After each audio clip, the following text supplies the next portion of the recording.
Welcome everybody. Wow, what a night last night was. If you haven't seen it yet, I have a recap of the Fever versus the Lynx game. A lot of great lessons learned from that for the Fever. But wow, big injuries in the league, some potentially minor and one season ending. And the first one's going to be Asia Wilson.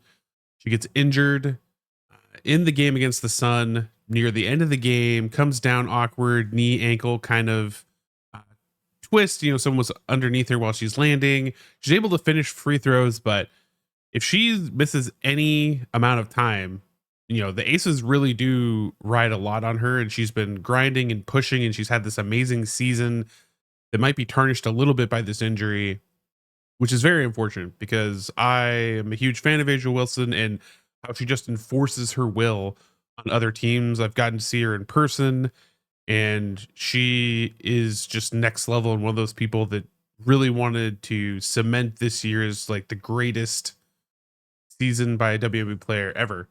And it's brutal if she's able to, not make a comeback and be fully healthy. We've seen what's happened with Chelsea Gray and how she came back early and had a more significant injury, but she came back early and she just really hasn't been herself and been hobbling around a little bit slow. And she's been picking up the scoring lately and still making great passes, but she's definitely couple steps slower than she was. And now to see Angel Wilson, if she misses significant time, this Aces team, it's going to affect their playoff seeding. It might even affect their chances to close this out, especially if this lingers in any form. But she's able to bounce back. We've seen Clark and other players go down with ankle injuries and they're able to walk it off. And she smiled during part of it, but hopefully, we get to find out more information about this and hopefully she can continue and grit it out. However, the other big one is Angel Reese. So Angel Reese announced it on her Instagram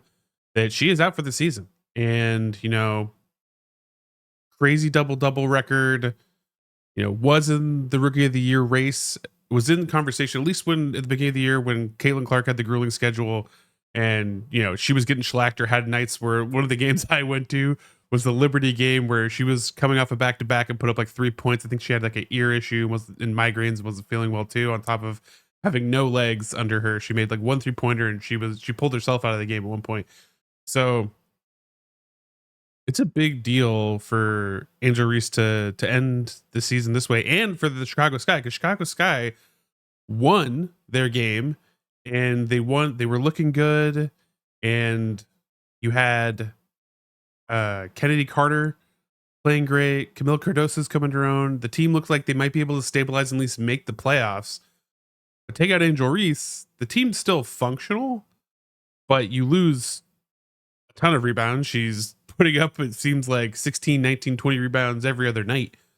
So that's a big blow to the Chicago Sky. And I feel bad because the Chicago Sky are one of those teams that, despite all the hubbub around them and the fouls and all that kind of stuff, they have an identity that, like, I can totally understand why Chicago Sky fans support them and are behind them. And, they have two of, like, besides, I think, the Sparks and by default the Fever because they drafted Caitlin Clark, they have the best draft from this year. Camilo Cardoso and Angel Reese are phenomenal. Angel Reese has overachieved what anyone thought she could achieve, and that's part of why she's celebrated so much. Love her or hate her, however you feel about her and how it's been going. But a big blow potentially for both teams, at least for the Sky for sure. And I'll keep you updated if anything else comes out. Remember, you're going to be amazing today because you are amazing. It's your next episode.